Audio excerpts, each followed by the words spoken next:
O que as seguintes situações da vida têm em comum? Por exemplo, você precisa muito ou quer usar a internet, mas a internet não corresponde com você. O filme não carrega, o download não acontece, você não consegue pagar aquela conta. Você está andando de carro, dirigindo, está com pressa e o carro à sua frente está bem devagar e não deixa você passar. Você marca um compromisso com a pessoa se atrasa pela segunda, terceira, quarta, 10ª, 100ª vez. O que essas coisas têm em comum? Você encarrega alguém de um dever e aquele dever não é cumprido do jeito que você pediu, mandou. Alguém chega para você, discordando de você, dizendo que você está errado, jogando tudo na sua cara. Como é que você se sente? O que tudo isso tem em comum? Quando você compra algo, mas é aquela famosa compra de um gato por lebre, como se diz, né? Você espera uma coisa e não é nada daquilo que você imaginava. O que essas coisas têm em comum? A sua mãe fica pedindo tudo para você o tempo todo e você até fica achando assim, eu acho que minha mãe é folgada, ela não quer fazer nada e fica mandando eu fazer. O que tudo isso tem em comum? Você está andando no seu quarto, no escuro, meio com sono e dá aquele chute que seu dedinho dói demais. O que essas coisas e tantas outras coisas tão pequenas têm em comum? Você já imaginou, não é? A reação de ira, explosão de raiva. Uma vez eu estava concentrado, planejando, organizando coisas na igreja e estava no computador, mexendo com o teclado e o mouse, e uma coisa que eu não queria que acontecesse, aconteceu, uma pessoa não correspondeu, eu já estava, o Espírito Santo já estava longe de mim, eu peguei o mouse e taquei na parede, prau! Sobrou nada, depois eu olhei assim, falei, ao invés de resolver o problema, eu arrumei outro. Coisas tão pequenas, mas que ocultam motivos que são profundos. E se essas coisas que nos levam à ira puderem ser lidadas de outra forma e não com ira? E se tiver solução? Uma maneira eficaz, olhando para o livro de Provérbios, de lidarmos com a ira.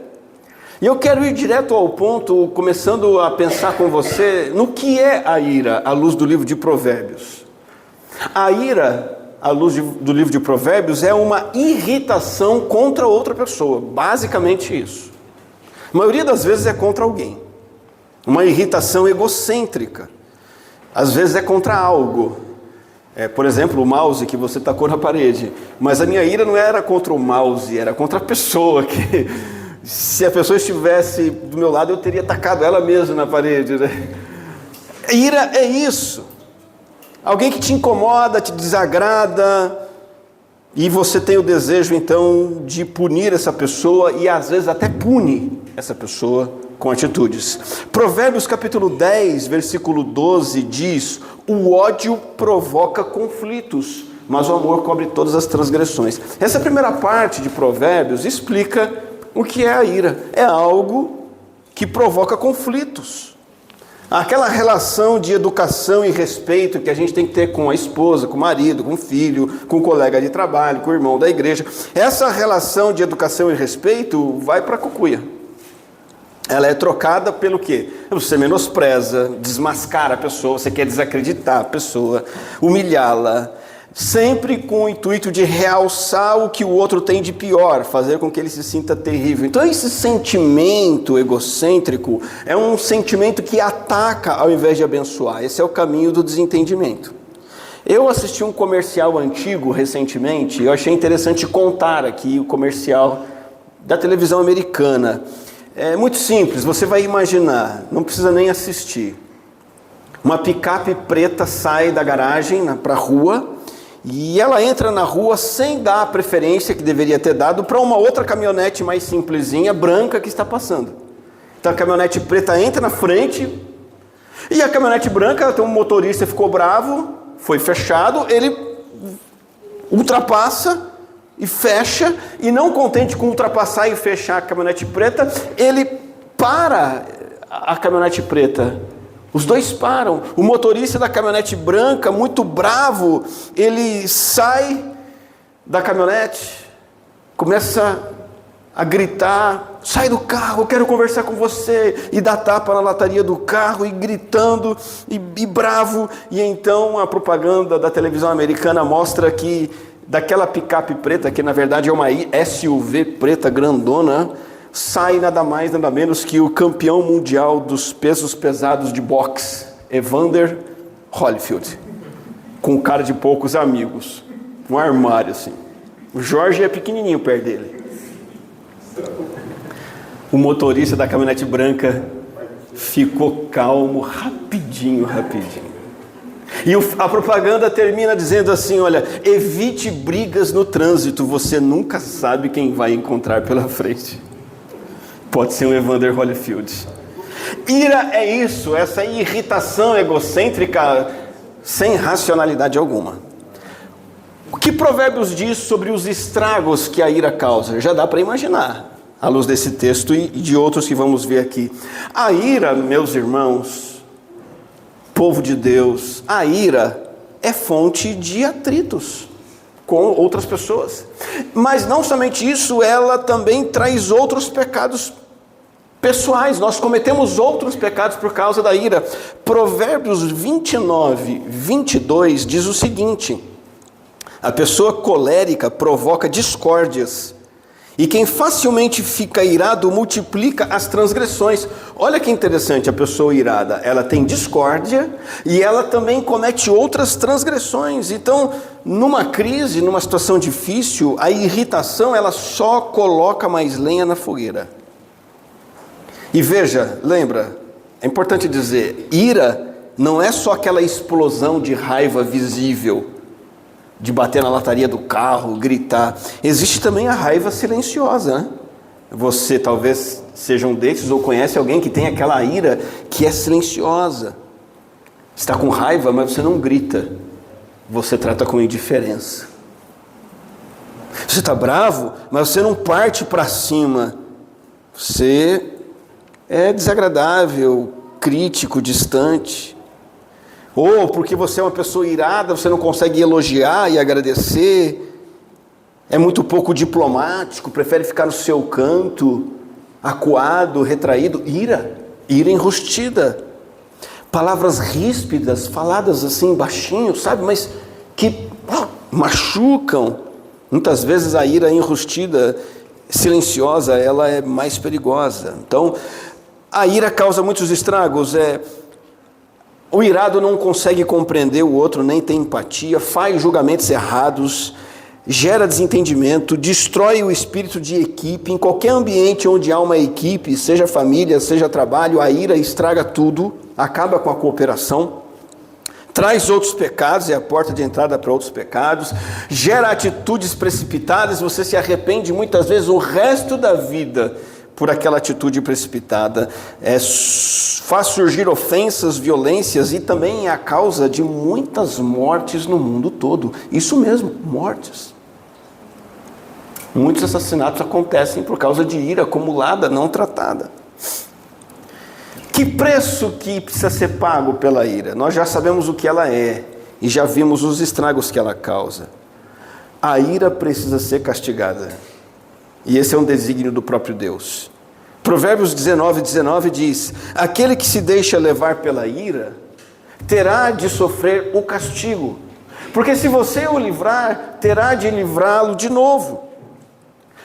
Mais do que apenas dizer que quem ocupa função de liderança, chefia, o pai, a mãe, um diretor, um coordenador, o próprio Estado, o governo, esse texto mostra que essas pessoas precisam fazer com que os irados arquem com as consequências do seu descontrole emocional.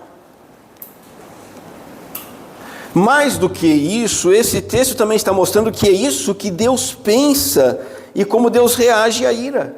Deus vê a ira como um pecado que requer castigo e não passar a mão na cabeça. Ira como um pecado que tem que ser abandonado e não um mero transtorno psicológico.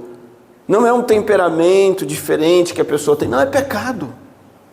Tem que ser punido, tem que ser castigado. Nunca, jamais devemos punir por nossa própria conta. Isso é tarefa de Deus e de fato Ele faz isso. E como eu acabei de dizer, Ele faz isso na hora certa e na medida certa. E o castigo dos ímpios pecadores está reservado. Inclusive, se você ainda não resolveu diante de Deus o castigo que você merece pelos seus pecados, resolva logo, porque Ele vai punir a cada um pelos seus pecados. Mas Ele exerce muitas vezes esse castigo aqui na terra, através das autoridades que Deus estabeleceu nas nossas famílias, nas nossas cidades, nas nossas instituições. Se não tem castigo, o que esse provérbio nos mostra? Que esse comportamento irado vai se repetir ad infinitum. Então pega uma criancinha que não é corrigida. É óbvio que se você não corrigir ela em qualquer área, principalmente na área da ira, ela vai crescer e ela vai ser irada. E o que de pequenininho é um berro revoltado, quando cresce se torna agressão contra a própria mãe, contra colegas na escola, dificuldade de conviver no trabalho, uma pessoa dominada pela ira. Mas acima de tudo, esse provérbio tem que ser um alerta pessoal para cada um de nós, não para os outros. Será que eu sou uma pessoa que estou irado, irada, seja através da explosão, seja através da revolta silenciosa? Deus requer que você sofra castigo. Portanto, resolva isso o quanto antes, e nós já vamos ver como isso pode ser feito. Mas antes, eu quero também pensar com você, à luz de Provérbios, não somente o que a ira é, o estrago que ela causa e o preço que ela cobra, mas também da onde ela vem. Da onde vem a ira? Indo direto ao ponto, a ira, diferentemente do que o mundo diz, a ira é um transtorno de adoração no coração. O mundo diz que a ira é um monte de coisa aí dando desculpas para a raiva. Provérbios diz assim, capítulo 29, versículo 11: quem derrama toda a sua ira? O tolo. Essa é a origem da ira. O tolo é a pessoa que derrama a sua ira, mas o sábio se domina e a reprime. Esse provérbio está mostrando o seguinte sobre a ira: ser paciente ou impaciente é algo determinado pela sabedoria ou pela falta dela. Quando a satisfação do ego, quanto mais eu sou uma pessoa tola, o que é um tolo em Provérbios? É a pessoa que quer o que ela quer, a hora que ela quer.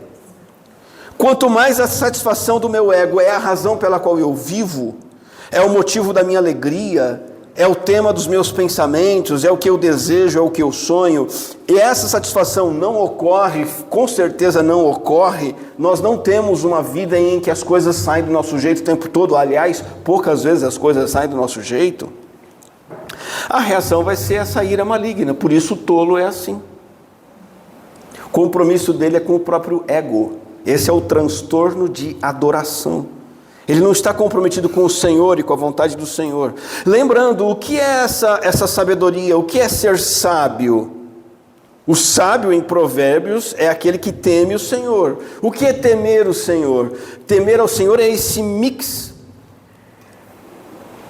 Um pouquinho do que a gente sentiu e fez hoje em nosso culto, adorando ao Senhor Jesus Cristo com tantas canções.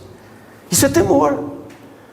É esse deslumbramento misturado com assombro, com gratidão, com admiração, reverência, amor, confiança e submissão. Então isso é ser sábio. Eu me submeto a esse Deus assombroso, terrível, grandioso e ao mesmo tempo maravilhoso. Agora, se eu não sou alguém entregue em submissão a esse Deus criador de todas as coisas, eu sou entregue a mim mesmo, eu sou um tolo irado. Você pode ver, quanto mais a pessoa quer as coisas e quer o que quer, a hora que ela quer, do jeito que ela quer, mais irada ela é. Transtorno de adoração. A pessoa controlada pela ira, ela teme a si mesma e não a Deus. Isso é transtorno de adoração. Eu vou dar alguns exemplos na Bíblia para vocês. Você se lembra de algum personagem bíblico que se irou e talvez nem fosse uma pessoa irada? Eu me lembro de Moisés. Transtorno de adoração. Ele era um homem manso. Mas ele se irritou de tal forma com o povo, com a reclamação do povo, que Deus disse para ele assim: faça com que a água saia da rocha falando a ela.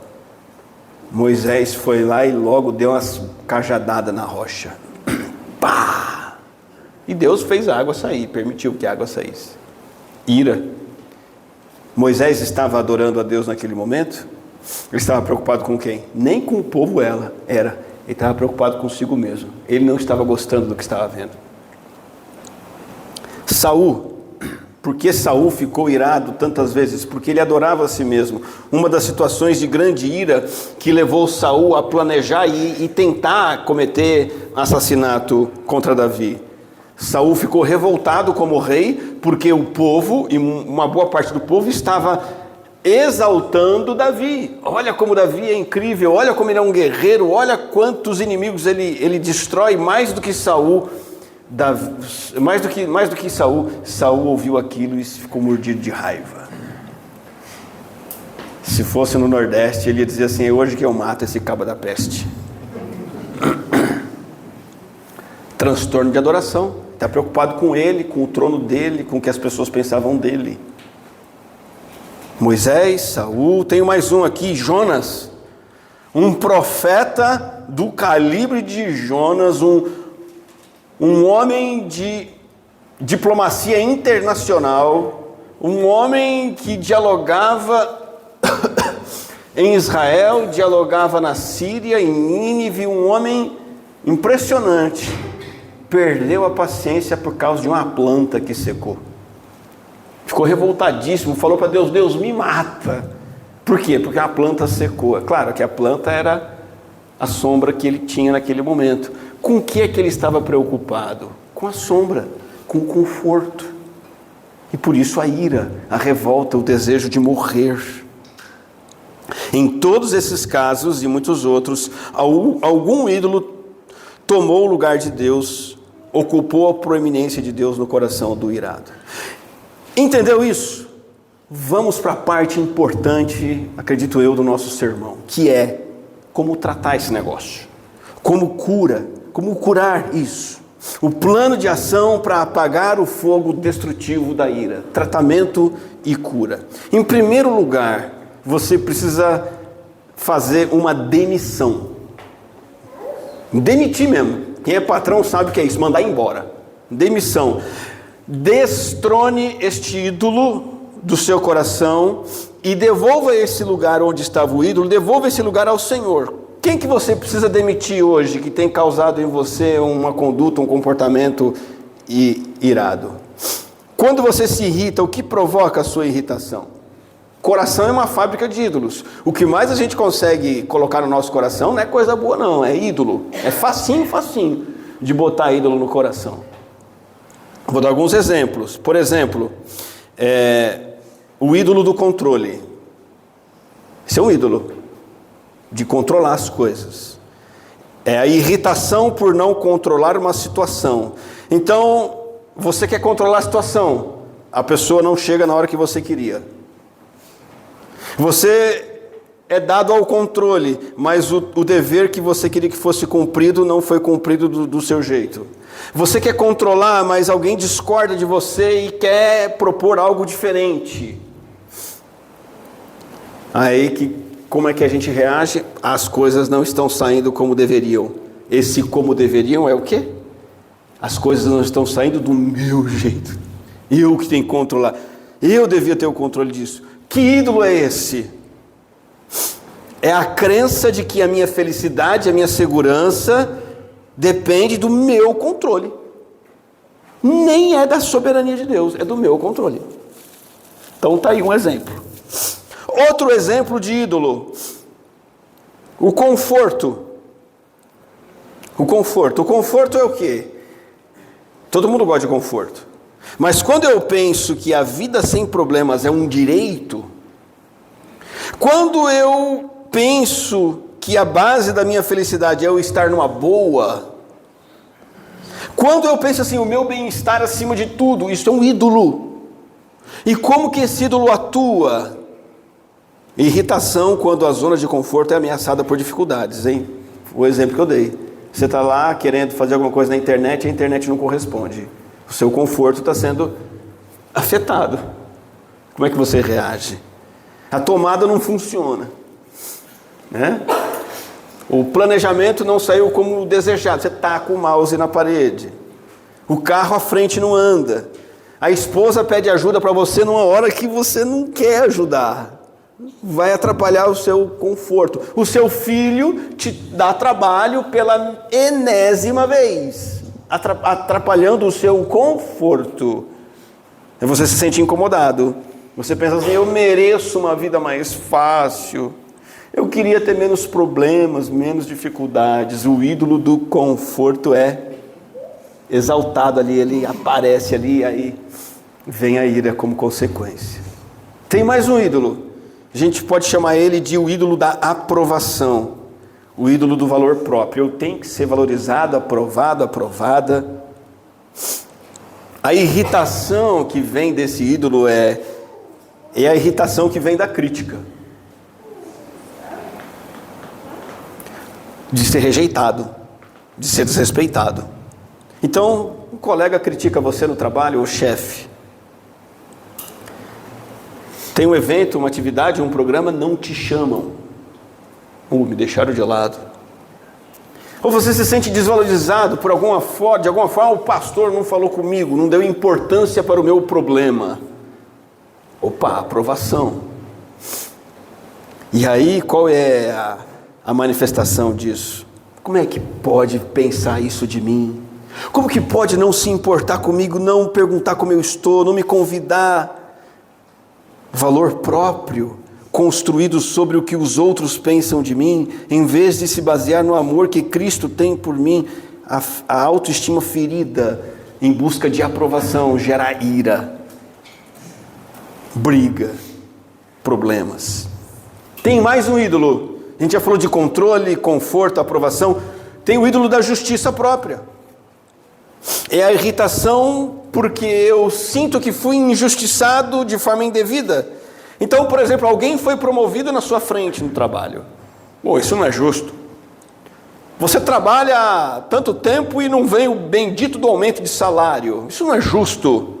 Sua esposa não agradece, só reclama. Isso não é justo. Você pagou R$200 por um produto ou serviço e entregaram para você um negócio que não vale nem 20. Isso não é justo. Não pode fazer isso comigo. E aí a crença de que eu mereço ser tratado da melhor forma, que a vida deve ser de acordo com os meus termos, e que a minha satisfação está nessas coisas serem corretas, tudo isso gera ira, irritação, revolta, justiça própria. Eu tenho um último ídolo para citar aqui, que é o ídolo das posses. Bens materiais, condições de vida como fundamento da satisfação e não a própria vida com Deus. Então, por exemplo, a irritação por não ter algo ou não desfrutar de algo. Alguém compra um carro novo que você queria ter, ou qualquer outra coisa, roupa. Outra pessoa tem a vida que você queria ter, o corpo que você queria ter, as atividades que você queria ter, os amigos que você queria ter e você não tem. Qualquer outra coisa que seja bem material. A questão é, por que Deus não me dá? Por que eu não tenho? Por que eu não posso ter? Aposto que as pessoas que têm, elas têm porque elas fizeram alguma coisa errada para ter. E a ira está instalada. Você não consegue agradecer, você é bravo, você é agressivo, azedo. Você tem que demitir cada um desses ídolos, seja eles quais forem. Você tem que olhar para ele e dizer, fora daqui. Despojar-se. Porque a reação irada é a ponta do iceberg. O que está debaixo, submerso, é isso aqui, o controle, o desejo por conforto, por aprovação, por justiça, por posses e tantas outras coisas. É aqui que você tem que mexer. Muita gente ensina você a controlar o comportamento. Olha, respira fundo, conta até 10, faz meditação, participa de uma yoga, massagem. São coisas que atuam no exterior, na superfície. Tem que demitir o ídolo, botar o ídolo para fora. Confessar esse pecado ao Senhor. Deus, eu sou alguém que busca o conforto acima de tudo. Eu sou alguém que quero controlar as coisas. Eu só quero aprovação. Eu quero posses. Coloque o Senhor no lugar dessas coisas. É o Senhor quem me satisfaz e não ter o controle. É o Senhor quem me satisfaz e não o conforto pessoal. É o Senhor quem me satisfaz. É a palavra de Cristo me aprovando e não a aprovação das pessoas que eu preciso. É a justiça que é em Cristo Jesus que me traz alegria e não a justiça própria. Não são bens materiais que vão me alegrar. Demita essas coisas e coloque o Senhor no lugar delas. Então, em primeiro lugar, demissão. Acompanhe o raciocínio. Tratamento e cura da ira. Primeiro lugar, demissão. Segundo lugar, entrega. Entrega do quê? Entrega do controle ao Senhor. O irado sempre é alguém que assume o controle, se considera superior e então parte para cima e vai fazer justiça com as próprias mãos, se revoltar. Ou ter uma reação irada, escondida, retraída, tanto faz, mas ele assume o controle. Somente Deus está na posição de fazer justiça, exercer vingança. Entregue isso ao Senhor. Só Ele é moralmente perfeito para fazer justiça. Só o Senhor é justo e pontual na justiça. A justiça de Deus e só a dele não se atrasa, não se adianta, é exata. Provérbios 20, 22 nos ensina: não diga, vou me vingar do mal. Não diga isso. Espere no Senhor e Ele o livrará. Entregue ao Senhor. Entregar todo e qualquer ressentimento e vingança nas mãos de Deus. Porque quando se dá mal ali uma pessoa que desagrada você por qualquer motivo, justo ou não, quando você entende que a justiça é do Senhor, você não vai comemorar, nem no íntimo. Nem no íntimo. Mesmo que a pessoa seja uma pessoa odiável, você, humanamente falando, queria mais que ela se lascasse. Mas quando você entrega o controle ao Senhor, vai seguir a orientação de Provérbios 24, 17 e 18, que diz o seguinte: olha, quando o seu inimigo, a pior pessoa do mundo, que mais talvez tinha te apurrinhado, quando o teu inimigo cair, não se alegre, nem se regozije o seu coração quando ele tropeçar, para que o Senhor não veja isso e se desagrade, e desvie do inimigo a sua ira. Rir da desgraça alheia, comemorar, gostar, é um tipo de uma raiva enrustida, que se manifesta em algum momento. Esse provérbio está dizendo uma coisa muito interessante: o Deus eterno, Ele vai ver que você riu lá no teu íntimozinho, que você gostou, parabéns, bem feito. Ele vai reprovar a sua atitude, porque é uma atitude de vingança passiva. Você não fez nada, mas está curtindo a vingança. Deus vai ver, e Ele vai ver como um pecado tão vil, tão mau, tão feio, quanto o pecado do seu ofensor. E pode ser que Deus retire do outro o castigo e traga o castigo para você. Maluco, né? Mas é isso que esse provérbio está dizendo para nós. Então, o sábio, quando ele vê alguém se dando mal, alguém que ele talvez até pensaria que merece se dar mal, o sábio, o que ele faz? Primeira coisa, a gente já viu que ele não comemora. Na verdade, ele examina a si mesmo e olha para as suas falhas. Ele pratica o que Paulo diz aos Coríntios: quem pensa estar em pé, veja que não caia. Eu não posso celebrar a queda, a tragédia de alguém que me prejudicou, porque o pecado dele foi me prejudicar, o meu pecado também é outro. Eu tenho que olhar para mim e ver que eu não caia. E além disso, eu sigo o exemplo do Senhor, que chorou pela nossa tristeza. Jesus não comemora a nossa tristeza.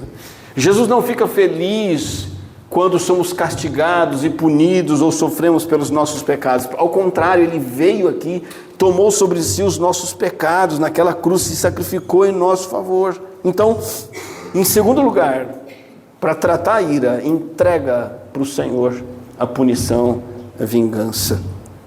Porque a ira vem de quem tenta manter o controle, mas a paciência decorre de entregar o controle a Deus. Demissão, entrega. Terceiro passo, para apagar o fogo da ira, você vai ter que exercer o autocontrole daí, não tem jeito. Aí sim entra aquela parte, né, de contar até 10, respirar fundo, exerça domínio próprio. Aí não tem jeito. Autocontrole, exerça domínio próprio. Veja o que diz Provérbios 12:16. O insensato mostra logo a sua ira. Ele não pensa, ele só extravasa. Ele não exerce autocontrole. E se ele não exerce autocontrole, não vai aprender a controlar a ira nunca, ele já vai soltando os cachorros. O prudente ignora os insultos. Tem uma história interessante do mundo antigo, não se sabe se é uma fábula ou uma história verdadeira, mas alguns soldados estavam no campo de batalha num momento de descanso e eles estavam falando mal do rei deles, o rei Antígono, o rei grego. E eles não sabiam que estavam bem ao lado da tenda onde quem estava tentando dormir? O rei deles. Estavam lá falando mal do rei, bem ao lado da tenda do rei, no campo de batalha. E lá de dentro o rei, sem saberem que era ele quem falava, ele disse assim: ei, homens, afastem-se, para que o rei não ouça vocês. Porque ele mesmo era o rei. Que interessante. O rei fazendo isso. Que lição que, para eu ser imune àquilo que vai me irritar, causar problema, eu tenho que aprender a me dominar, a ignorar. Deixa para lá. Vai falar mal de mim em outro lugar. Autocontrole. Respira fundo. Dá uma volta. Fecha a boca. Às vezes é o melhor remédio. O controle da ira é feito assim, exercendo o autocontrole. Nós estamos numa sociedade que cada vez mais o autocontrole é uma coisa inimaginável. Nós estamos numa sociedade que está tentando fazer da gente bestas, não no sentido besta de bobão, mas de besta de animal instintivo, que não tem domínio próprio. A nossa sociedade ensina a cada um a botar os instintos para fora. Tem vontade de beijar? Beija. Tem vontade de sensualizar? Sensualiza. Tem vontade de ficar irado? Fica. Não. Isso é coisa de insensato. O insensato mostra a ira logo. O prudente ignora os insultos. Esse é o terceiro passo para apagar o fogo destrutivo da ira, autocontrole. O último, quarto e último. Então, além de demitir o ídolo, entregar o controle para o Senhor, exercer domínio próprio ao mesmo tempo, o que eu tenho que fazer? O contrário da ira agressiva, que é amor. Amor objetivo. Amar objetivamente aquela pessoa que eu quero dar uns tabefes. Amor prático, não sentimentalismo, nem ficar esperando ter vontade disso, mas amar de verdade. Eu retomo o texto que lemos no início, Provérbios 10:12. O ódio provoca conflitos, mas o amor cobre todas as transgressões. Ao invés de defender o ego, que é o que a gente faz quando está irado, ao invés de jogar na cara, que é o que a gente faz quando está irado, ao invés de retribuir a ofensa e atacar, o que é que o amor faz? O amor se porta de maneira bondosa e benevolente. O amor olha para a pessoa e diz assim: do que é que você está precisando? Como é que eu posso te abençoar? Como é que eu posso te ajudar? O que é que eu posso fazer por você? Julgar é prerrogativa de Deus. O papel do ser humano é amar e abençoar. Provérbios capítulo 25, versículo 21 diz assim: se o seu inimigo tiver fome, é você quem tem que dar comida para ele. Se o seu inimigo tiver sede, dê-lhe de beber.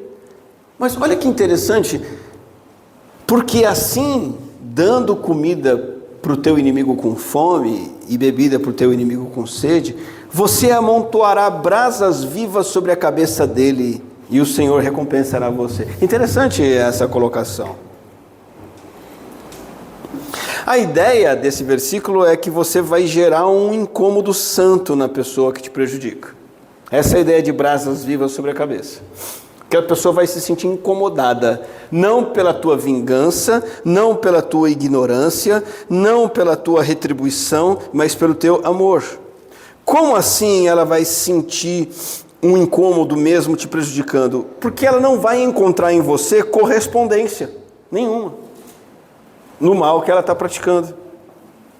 Ela não vai encontrar em você justificativa nenhuma, desculpa nenhuma do que ela faz. Ela vai olhar para você e vai ser amada e vai se sentir constrangida. Então é assim que se vence a ira, amando as pessoas com quem a gente costuma perder a paciência, tratando com amor. O passo inicial é orar. Orar pela pessoa. Deus, eu oro ao Senhor que abençoe esse verme miserável. Abençoe esse abençoado. E oro por mim para que eu possa servir essa pessoa, se for possível. E junto com esse pedido, louve ao Senhor Jesus, porque foi exatamente isso que Jesus fez por mim e por você. Quando o que mais merecíamos era o castigo eterno, o Senhor Jesus se aproximou de nós com compaixão, tomou o nosso castigo sobre si. Faça o mesmo. Dê esse quarto passo para vencer a ira. Ame as pessoas que aborrecem você. Então nós temos aqui um plano de ação, bem simplificado, bem objetivo e prático, para apagar o fogo destrutivo da ira. Destrone o ídolo que causa ira, entregue a causa, a vingança ao Senhor, exerça domínio próprio e ame. E a minha palavra final, meus irmãos, e é com isso que eu quero convidar você agora a refletir e decidir diante do Senhor, é essa questão do transtorno da adoração. Ira não é um comportamento temperamental, circunstancial externo. Ira é um transtorno de adoração. A melhor coisa que você pode fazer hoje é rever no teu coração quem está sendo adorado. Seus sonhos, suas expectativas, o seu controle, a sua fama, a sua pressa, o seu conforto, a justiça. O que é que está no lugar de Deus? Talvez haja algum ídolo aí, e o Senhor está dizendo: destrone esse ídolo e coloque no lugar somente Ele, que é o Rei dos Reis, digno de ocupar esse lugar. Quero orar com você, vamos falar com o Senhor. Obrigado a Deus por vir até nós com a Tua palavra, tratando, Senhor, de temas tão necessários na nossa vida, tão complicados e delicados, mas dos quais o Senhor pode tratar, e neles o Senhor pode se fazer presente e nos ajudar. Senhor, colocamos diante de Ti esse pecado capital tão comum que é a ira, tão presente na nossa rotina, mas que revela ídolos submersos, que estão nos levando a tomar o Teu lugar, substituir o Senhor.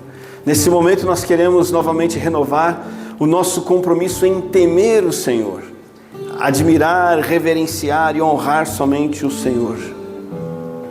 e assim sermos sábios, que dominam a ira, demitindo esses ídolos, entregando a vingança ao Senhor, exercendo o autocontrole e amando aqueles que nos ofendem. Sê conosco, ó Deus, nesse sentido, que sejamos um povo, uma igreja marcado por esse estilo de vida, assim como o Senhor Jesus viveu. Em nome dele que oramos. Amém.